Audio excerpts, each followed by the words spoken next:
നടന്നതൊന്നും മനസ്സിലാവാതെ തലയിലുള്ള കിളികൾ പറന്നവൾ നിന്നു. ഇത് കണ്ടുകൊണ്ട് കിച്ചണിൽ നിന്നും ദച്ചുവും അപ്പവും വാ പൊളിച്ച് ആ കാഴ്ച നോക്കി നിന്നു. ആ കാഴ്ചയുടെ ആഘാതം എന്നോണം അപ്പുവിൻ്റെ കയ്യിൽ നിന്നും പഞ്ചസാര ടിന്ന് താഴെ വീണു. ശബ്ദം കേട്ട് ദച്ചു ഒന്ന് ഞെട്ടി അവളെ ഒന്ന് നോക്കി. ദച്ചു വേഗത്തിൽ അപ്പുവിൻ്റെ കണ്ണുകൾ രണ്ടും പൊത്തിപ്പിടിച്ചു. എന്നെ വിരടി തെണ്ടി. അപ്പു അവളുടെ കൈകൾ മാറ്റാൻ ശ്രമിച്ചുകൊണ്ട് പറഞ്ഞു. നോ, കുഞ്ഞുകുട്ടികൾ ഇതൊന്നും കാണാൻ പാടില്ല. അതും സ്വന്തം ഏട്ടനെ ഏട്ടത്തിയെ ഉമ്മിക്കുന്നത് ഒരിക്കലും കാണാൻ പാടില്ല. അപ്പു ആയാസപ്പെട്ട് കൈകൾ വലിച്ചു മാറ്റി. എൻ്റെ തെച്ചു, അവൾക്ക് പബ്ലിക്കായി കാണിക്കാമെങ്കിൽ എനിക്ക് കാണാം. എന്നാലും എൻ്റെ ഏട്ടന് ഇങ്ങനെയൊക്കെ മാറുകയെന്ന് പറഞ്ഞ അത്ഭുതം തന്നെ. അവൾ താടിക്ക് കൈ കൊടുത്തുകൊണ്ട് പറഞ്ഞു. ആ, പ്രണയം അങ്ങനെയാണ് മോളെ. ഏതസുരനെയും മാറ്റിയെടുക്കുമെന്നല്ല, ചിലപ്പോൾ അതായിരിക്കും. ദച്ചു കള്ളച്ചിരിയോടെ പറഞ്ഞു. നിനക്കെന്താടി ഒരു ഇളി? ഏതായാലും ഏട്ടൻ ഇത്ര റൊമാൻറ്റിക് ആണെന്ന് ഈ പെങ്ങൾ അറിയാതെ പോയല്ലോ എന്ന് ഓർക്കുമ്പോഴാണ് സങ്കടം തോന്നുന്നത്. ഓരോന്നിനും അതിൻ്റെതായ സമയമുണ്ട് അപ്പുവേ, ദച്ചു ഒരു ചിരിയോടെ പറഞ്ഞു. അതും ശരിയാ. അപ്പു അവളുടെ തോളിൽ കൈയിട്ടു നിന്നു. അവർ പരസ്പരം നോക്കി ചിരിച്ചു. ബാത്റൂമിൽ നിന്നും ഒരു ആശ്വാസത്തോടെ വയറും തടവി വന്ന കാർത്തി റൂമിന് പുറത്തിറങ്ങാൻ ആഞ്ഞതും ഹാളിൽ മാക്കാനും മാത്രം പരസ്പരം പുണർന്നു നിൽക്കുന്ന കാഴ്ച കണ്ട് ഞെട്ടി. എൻ്റെ ശിവനെ, ഞാനെന്തായി കാണുന്നത്? അവൻ കണ്ണുകൾ ഇറുക്കിയടച്ച് തിരിഞ്ഞു. നേരെ റൂമിനുള്ളിൽ ഓടിക്കയറി. അല്പം ചെമ്മലോടെ പതിയെ ചിരിയടക്കി പിടിച്ചു നിന്നു. അത്ഭുതത്തോടെ തന്നെ നോക്കി നിൽക്കുന്ന മാത്തുവിനെ മാക്കാൻ ഒരു പുഞ്ചിരിയോടെ നോക്കി. പതിയെ അവളുടെ കവളിൽ തട്ടി വിളിച്ചു. മാത്തു. എന്താ? അവൾ ബോധമണ്ഡലത്തിലെത്തി എന്തൊക്കെയോ തനിയെ പറയാൻ തുടങ്ങി. എൻ്റെ മാത്തു, നിനക്ക് എന്തു പറ്റി? അവൻ്റെ ചോദ്യം കേട്ട് അവൾ തല പതുക്കെ കുലുക്കി. കുറച്ച് മുൻപ് നടന്ന കാര്യങ്ങളൊന്ന് ഓർത്തെടുത്തു. അപ്പോഴാണ് മാക്കാൻ തന്നെ ചുംബിച്ച കാര്യം അവൾ ഓർക്കുന്നത്. അയ്യേ! അവൾ അയാളുടെ മുഖത്തേക്ക് ദേഷ്യത്തോടെ നോക്കി നിന്നു. എന്താ മാത്തു ഇങ്ങനെ തറപ്പിച്ചു നോക്കുന്നത്? അവൻ താടിയിൽ തടവിക്കൊണ്ട് ഒരു കള്ളച്ചിരിയോട് അവളെ തന്നെ നോക്കി നിന്നു. എന്ത് വൃത്തികേടാടോ താൻ എന്നോട് കാണിച്ചത്? എന്ത് ധൈര്യം ഉണ്ടായിട്ട് എന്നെ കാര്യം ഉമ്മിക്കാൻ നിന്നത്? ഇനി എന്നെ തൊട്ടാ താൻ എൻ്റെ കൈയിൻ്റെ ചൂടറിയും, കേട്ടോടാ മാങ്ങമോറ. മാങ്ങമോറൻ മീ? എൻ്റെ ഈ സുന്ദരമായ മുഖം കട്ടി എങ്ങനെയാടി നിനക്ക് അങ്ങനെയൊക്കെ വിളിക്കാൻ തോന്നുന്നത്? ഈ ഉപ്പിലിട്ട മാങ്ങ പോലുള്ള മോന്ത കണ്ടിട്ട് തന്നെയാ ഋത്തിക് റോഷൻ എന്ന് വിളിക്കാം. എന്തേ, അത് മതിയോ? അതൊക്കെ എൻ്റെ മാത്തുവിൻ്റെ ഇഷ്ടം. ഏതായാലും നിന്റെ മനസ്സിൽ മാക്കാനുള്ള സ്ഥാനം അതെനിക്ക് നന്നായിട്ട് അറിയാം കേട്ടോ. എന്തറിയാന്ന്? നീ പോടാ മാങ്ങമോറ. അത് കേട്ടതും അവളുടെ കയ്യിൽ പിടിച്ചു വലിച്ച് അവനോട് അടുപ്പിച്ചു. ഒന്ന് മുമ്പോട്ടാഞ്ഞവൾ അവൻ്റെ മേത്ത് തട്ടി നിന്നു. പതിയെ മുഖമുയർത്തി അവനെ ഒന്ന് നോക്കി. അവനൊരു കള്ളച്ചിരിയോടെ പുരിക ഉയർത്തി അവളെ ഒന്ന് നോക്കി. നീ ദേഷ്യപ്പെടുമ്പോൾ ഈ ചുവന്ന് വരുന്ന മൂക്കും കവിളും പിന്നെ നിന്റെ ഈ അതരങ്ങളും കാണാൻ നല്ല ഫീലാണ് കേട്ടോ.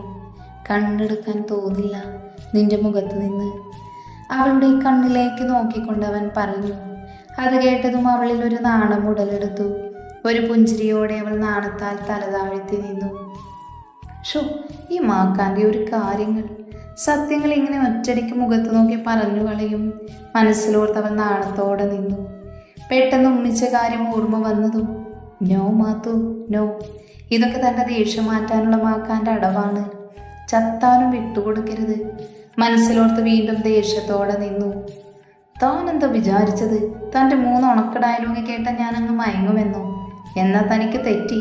ഇതാള് വേറെയാ. ഈ മാത്തുവിനെ തനിക്കറിയില്ല. അവൾ കലിപ്പിൽ നോക്കി പറഞ്ഞു. മാക്കാൻ ഒരു ചിരിയോടെ അവളുടെ ദേഷ്യം ആസ്വദിച്ചു നിന്നു.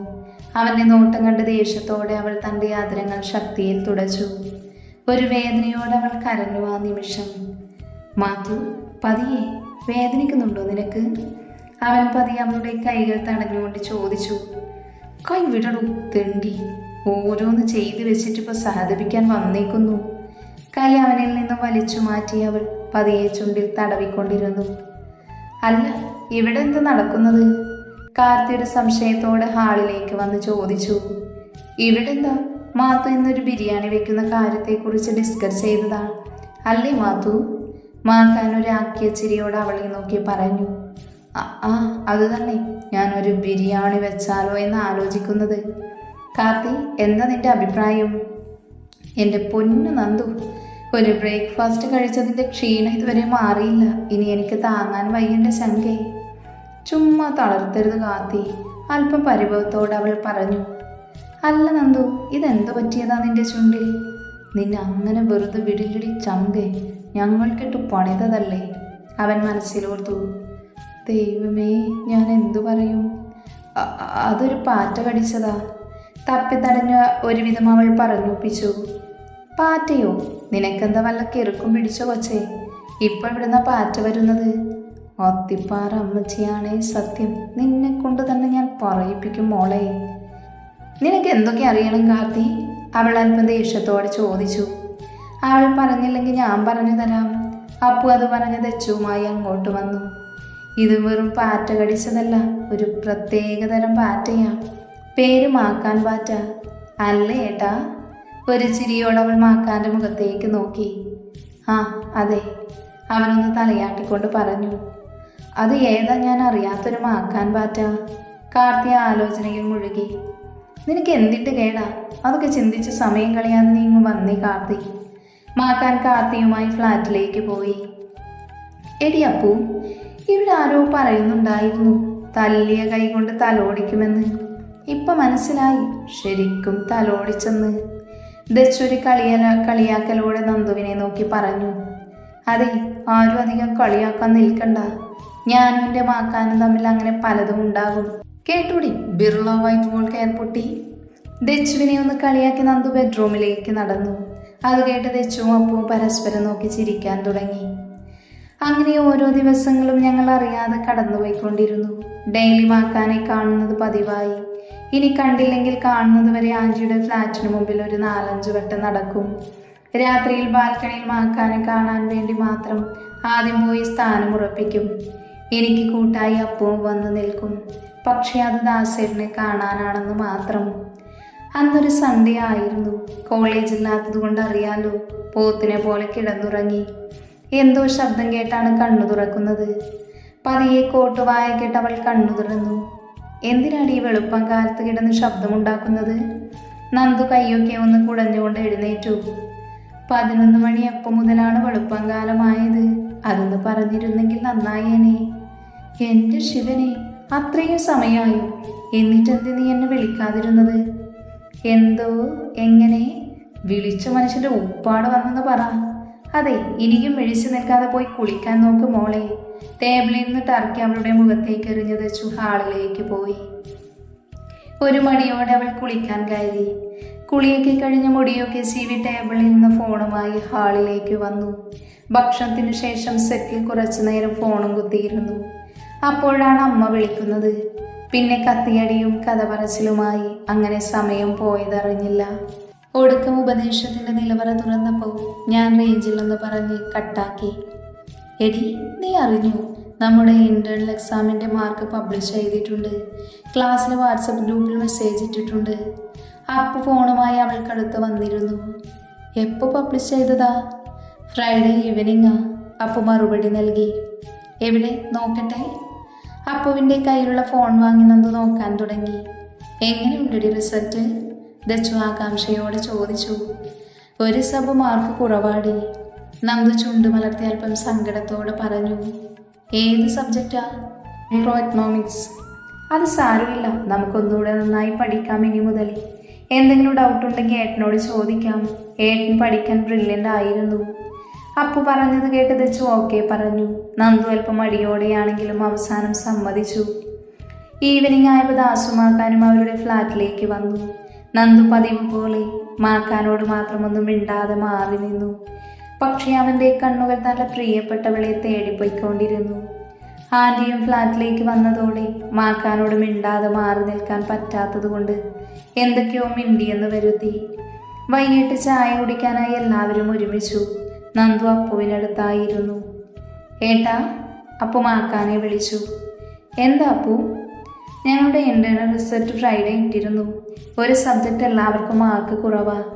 ഏട്ടന് ബുദ്ധിമുട്ടില്ലെങ്കിൽ ഞങ്ങൾക്ക് നാളെ മുതൽ ആ സബ്ജക്റ്റ് ഒന്ന് ട്യൂഷൻ എടുക്കാമോ? മാക്കാൻ ആദ്യമൊന്ന് ചിന്തിച്ചു. പതിയെ മാത്തുവിൻ്റെ മുഖത്തേക്ക് നോക്കി.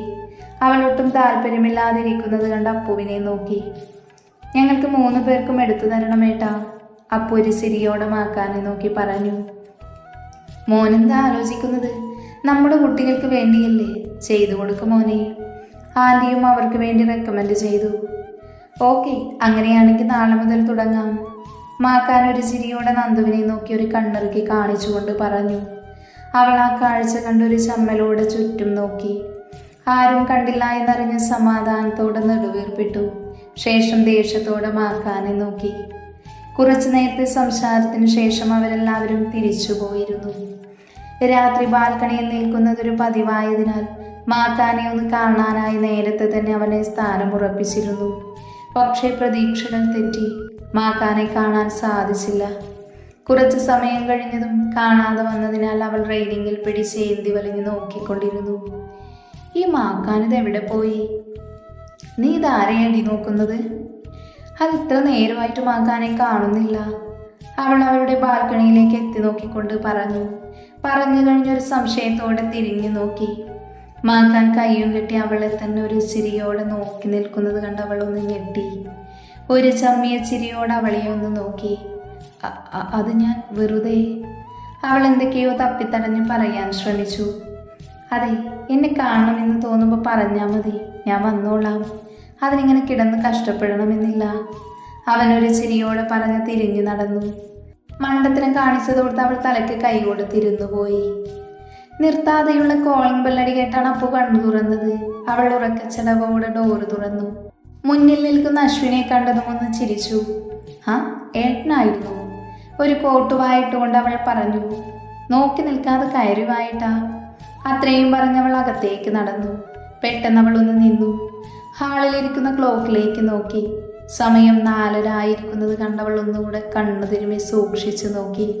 പിന്നെ മാക്കാനെയും മാറി മാറി നോക്കി. എന്താടി ഇങ്ങനെ നോക്കുന്നത്? അവൻ അല്പം ഗൗരവത്തോടെ ചോദിച്ചു. ഏട്ടനെന്തു പറ്റി? അവളെ കാണാതിരിക്കാൻ പറ്റില്ലെന്ന് പറഞ്ഞ് ഈ സമയത്തേക്കാണോ കയറി വരുന്നത്? ഡി, ഞാൻ അവളെ കാണാൻ വന്നതല്ല, നിങ്ങൾക്ക് ക്ലാസ് എടുത്തു തരാൻ വന്നതാ. അവരെ വിളിച്ചെഴുന്നേൽപ്പിക്ക്. അവനൊരു ഗൗരവത്തോടെ പറഞ്ഞ് സെറ്റിയിലിരുന്നു. അപ്പോൾ ഒന്ന് തലകുലുക്കി കാണിച്ചു. ഇങ്ങനെ മിഴിച്ചു നോക്കി നിൽക്കാതെ പോയി വിളിക്കടി. അവൻ്റെ ദേഷ്യത്തോടെയുള്ള അലർച്ച കേട്ട് അവൾ റൂമിലേക്ക് ഓടി. അവൾ ദച്ചുവിനെയും നന്ദുവിനെയും തട്ടി വിളിച്ചു. ദച്ചു അപ്പോൾ തന്നെ ചാടി എഴുന്നേറ്റു. എന്തിനാണ് ഈ വെളുപ്പം കാലത്തെ വിളിക്കുന്നത്? അവൾ കണ്ണു തുടച്ച് എഴുന്നേറ്റുകൊണ്ട് ചോദിച്ചു. എടി, ഏട്ടൻ ക്ലാസ് എടുക്കാൻ വന്നിട്ടുണ്ട്. ദൈവമേ, ഇത്ര വേഗം വന്നു? അവൾ നന്ദുവിനെ തട്ടി വിളിക്കാൻ തുടങ്ങി. എടി നന്ദു, എഴുന്നേൽക്ക്. ഞാൻ ഒരെണ്ണം തന്നതല്ലേ, ഇനി തരൂലമാക്കാനേ. അവൾ ഉറക്കിപ്പിച്ചിൽ തിരിഞ്ഞു കിടന്നുകൊണ്ട് പറഞ്ഞു. അപ്പുവും ദച്ചുവും അതിശയത്തോടെ പരസ്പരം നോക്കി. ഇവൾ എന്തൊക്കെയായി പറയുന്നേ? അപ്പു ഒരു സംശയത്തോടെ ദച്ചുവിനോട് ചോദിച്ചു. ആ, എനിക്കെങ്ങനെ അറിയാനാ? അവർ രണ്ടുപേരും അവളെ വിളിച്ചെഴുന്നേൽപ്പിച്ചു. ആയാസപ്പെട്ടവൾ കണ്ണു തുറന്ന് അവരെ നോക്കി. നിനക്കൊക്കെ എന്തിൻ്റെ സൂക്കേടാ പെൺകൊച്ചുങ്ങളെ? മര്യാദ കുറങ്ങുന്ന എന്നെ വിളിച്ചെഴുന്നേൽപ്പിക്കാൻ? അവളൊരു പിണക്കത്തോടെ ചോദിച്ചെഴുന്നേറ്റിരുന്നു. എടി, ഏട്ടൻ എത്തിയിട്ടുണ്ട്, വേഗം റെഡിയായി ഹാളിലേക്ക് വരാൻ പറഞ്ഞു. അത് കേട്ടതും അവളൊന്ന് ഞെട്ടി ദച്ചുവിനെ നോക്കി. സത്യമായിട്ട് വന്നോ എന്ന ഭാവത്തിൽ അവളെ തിരിച്ചും നോക്കി. നീ നോക്കി നിന്നിട്ടൊരു കാര്യമില്ല, അതുകൊണ്ട് സമയം കളയാതെ വരാൻ നോക്ക്. അത്രയും പറഞ്ഞവർ തിരിഞ്ഞു നടന്നു. ഡോറിനടുത്തെത്തിയതും ദച്ചു ഒന്ന് തിരിഞ്ഞു നോക്കി. അല്ല നന്ദുമോളെ, എനിക്കൊരു സംശയം. എന്താണെന്ന ഭാവത്തിൽ നന്ദു ദച്ചുവിനെ നോക്കി.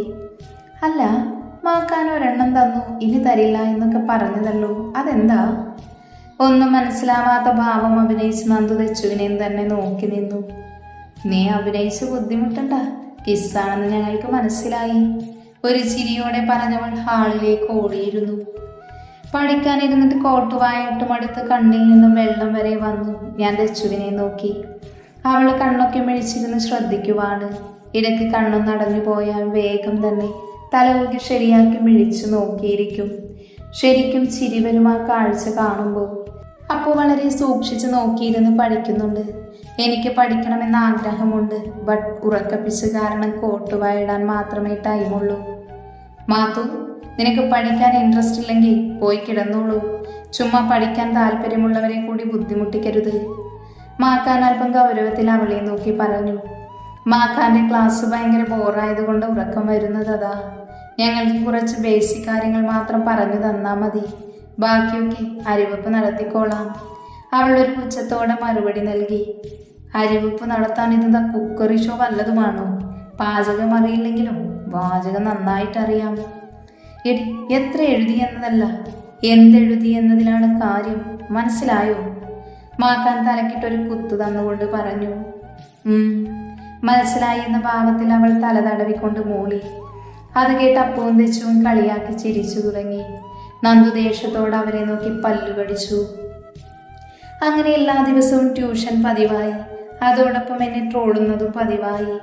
ആദ്യമൊക്കെ അല്പം മടിയായിരുന്നുവെങ്കിലും പിന്നീട് അതൊക്കെ അങ്ങ് ശീലമായി മാറി. പക്ഷേ കളിയാക്കലൊട്ടും സഹിക്കാൻ പറ്റാതെയായി. അങ്ങനെ മാക്കാനും പണി കൊടുക്കണമെന്ന ആഗ്രഹം മനസ്സിൽ കുടിയേറി. കറക്റ്റ് 4:25 അലാറം സെറ്റ് ചെയ്ത് എഴുന്നേറ്റു. കോളിംഗ് ബെല്ലടി കേട്ടതും ഞാൻ പോയി വാതിൽ തുറന്നു. പതിവില്ലാത്ത കാഴ്ച കണ്ടതുകൊണ്ടാണോ എന്നറിയില്ല, ഇപ്പൊ താഴെ വീഴുമെന്ന ഭാവത്തിലുള്ള കണ്ണുകളുമായി മാക്കാൻ അത്ഭുതത്തോടെ നോക്കി നിന്നു. കയറിയിരിക്കും അശ്വിനേട്ടാ, ഒരു ചിരിയോടെ പറഞ്ഞ് തിരിഞ്ഞു നടന്നു.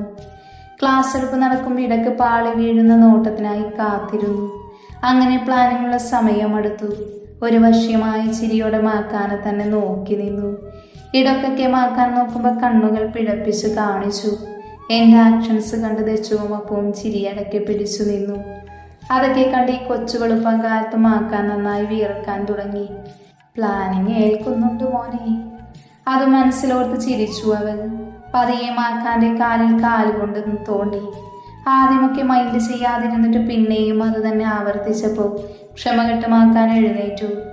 അതെ, ഇന്നത്തെ ക്ലാസ് ഇത്രയും മതി, പോയി കിടന്നുറങ്ങിക്കോളൂ, മാക്കാൻ ഞങ്ങളോടായി പറഞ്ഞു. അത് കേൾക്കേണ്ട താമസം ബുക്ക് മടക്കി വെച്ച് വേഗം എഴുന്നേറ്റ് നടക്കാൻ തുടങ്ങി. അതെ മാത്തു, ഒന്ന് നിന്നേ. തിരിഞ്ഞു നടക്കാൻ ഒരുങ്ങിയ നന്ദുവിനെ മാക്കാൻ വിളിച്ചു. എന്താ? അവളൊരു സംശയഭാവത്തോടെ അവനെ ഒന്ന് നോക്കി. അത് ബാക്കി 2 പേരോടുമാണ് ഞാൻ പോകാൻ പറഞ്ഞത്. നീ ഇവിടെ നിൽക്ക്, എനിക്ക് നിന്നോട് ചിലത് പറയാനുണ്ട്. അത് കേട്ടത് നന്ദുവിനെ അവിടെ നിർത്തി അവർ റൂമിലേക്ക് പോയി. അവർ റൂമിലേക്ക് പോകുന്നത് കണ്ട് മാക്കാൻ മാത്തുവിനടുത്തേക്ക് വന്നു. അവൻ ഓരോ ചുവട് വയ്ക്കും തോറും അവളും പേടിച്ചു പിന്നോട്ട് അടിവെച്ചുകൊണ്ടിരുന്നു. അവസാനം മതിൽ തട്ടി നിന്നു. മാക്കാൻ അവളോട് ചേർന്നു നിന്നു. ശ്വാസമെടുക്കാനുള്ള അകലം പോലും ഇല്ലാതെ അവൻ നിന്നത്. മാക്കാൻ മാത്തുവിൻ്റെ കണ്ണിലേക്ക് തന്നെ നോക്കി നിന്നു. അവനിലെ പ്രണയത്തെ ആ നോട്ടത്തിലൂടെ അവൾ അറിഞ്ഞുകൊണ്ടിരുന്നു. പതിയെ അവൻ അവളുടെ അവൻ്റെ മൂക്ക് കൊണ്ട് മൃദുവായൊന്നുരസി. നാണത്താൽ അവൾ മെല്ലെ അവനെ ഒന്ന് നോക്കി. ആ മിഴികളിലൂടെ അവളിൽ ഒഴുകുന്ന പ്രണയം അവനെ കൂടുതൽ പ്രണയത്തിലാഴ്ത്തി. അവളുടെ മുഖത്ത് പാറി നടക്കുന്ന മുടിയിഴകളെ അവൻ പതിയെ അവളുടെ കാതോരം ചേർത്തു വെച്ചു. അവൻ്റെ കരസ്പർശം അറിഞ്ഞതും അവളിൽ വിയർപ്പ് കണങ്ങൾ പൊടിയാൻ തുടങ്ങി. അവൻ്റെ കണ്ണുകൾ അവളുടെ ആദരങ്ങളെ തേടി വരുന്നതറിഞ്ഞ് അവനിൽ ഒഴുകുന്ന പ്രണയത്തെ സ്വീകരിക്കാൻ എന്നോണം അവളിലെ ഓരോ രോമങ്ങളും പ്രണയാതുരമായി മാറി. മെല്ലെ കണ്ണുകൾ അടച്ചങ്ങനെ നിന്നു അവൾ. അവളെ ഒരു പുഞ്ചിരിയോടെ നോക്കിയവൻ അവളുടെ കാതിൽ പതിയെ കൈകൾ ഓടിച്ചു. നാണത്താൽ ഒരു പുഞ്ചിരിയോടെ അവൾ കണ്ണുകൾ അടച്ച് തലയൊന്ന് ചിരിച്ചു. അവളുടെ നിൽപ്പ് കണ്ടൊരു ചിരിയോടെ അവൻ കാതിൽ അമർത്തിയൊന്ന് പിച്ചി. ഒരു നിലവിളിയോടെ അവൻ്റെ കൈകൾ പിടിച്ച് അവൾ അലറി. എടാ പിശാചേ, വിടുവൃത്തേണ്ടി, എനിക്ക് വേദനിക്കുന്നു, അവൾ കരഞ്ഞുകൊണ്ട് പറഞ്ഞു. നീ എന്താണ് വിചാരിച്ചത് എന്നെ പറ്റി? നിന്റെ കുറച്ച് അഭിനയം കണ്ട് ഞാനങ്ങ് തളരുമെന്നോ? എന്നാൽ നിനക്ക് തെറ്റി. നീ കളിച്ച അതേ നാണയത്തിൽ ഞാൻ കളിച്ചത് നീ കണ്ടില്ലേ? അവളുടെ കാത് ഒന്നുകൂടെ മുറുക്കി തിരിച്ചുകൊണ്ട് അവൻ പറഞ്ഞു. അയ്യോ, എല്ലാം മനസ്സിലായി, ഇനി ഇങ്ങനെയൊന്നും ചെയ്യൂല മാക്കാനേ. കാത് വേദനിക്കുന്നു, ഒന്ന് വിടുവോ? അവൾ ദയനീയമായി ചോദിച്ചു. അവളുടെ കരച്ചിൽ കണ്ടവൻ കാതിൽ നിന്നും പിടിവിട്ടു. അവളുടെ കൈകൾ പിടിച്ചു വലിച്ച് അവനിലേക്ക് അടുപ്പിച്ചു. ഇപ്പോഴും ഞാൻ സീരിയസ് ആയി പറയുക, ഇനി ഇതുപോലുള്ള കുരുട്ടുബുദ്ധി പ്രയോഗിച്ച ഞാൻ എൻ്റെ തനി സ്വഭാവം പുറത്തെടുക്കും. ഒരുപക്ഷെ അത് ചിലപ്പോൾ എൻ്റെ മാത്തു ചിന്തിക്കുന്നതിനേക്കാൾ കൂടുതലായിരിക്കും. മനസ്സിലായല്ലോ? മീശ പതിയെ പിരിച്ചു വെച്ചുകൊണ്ടൊരു കള്ളച്ചിരിയോടെ പറഞ്ഞു അവൻ. അവളെ സൂക്ഷിച്ചൊന്ന് നോക്കിയിട്ട് അവൻ തിരിച്ചു ഫ്ലാറ്റിലേക്ക് നടന്നു. പുതിയ പ്ലാനുകൾ മനസ്സിൽ കണക്ക് കൂട്ടി കാതിൽ പതിയെ തടവിക്കൊണ്ട് അവൾ അങ്ങനെയൊന്ന് നിന്നു.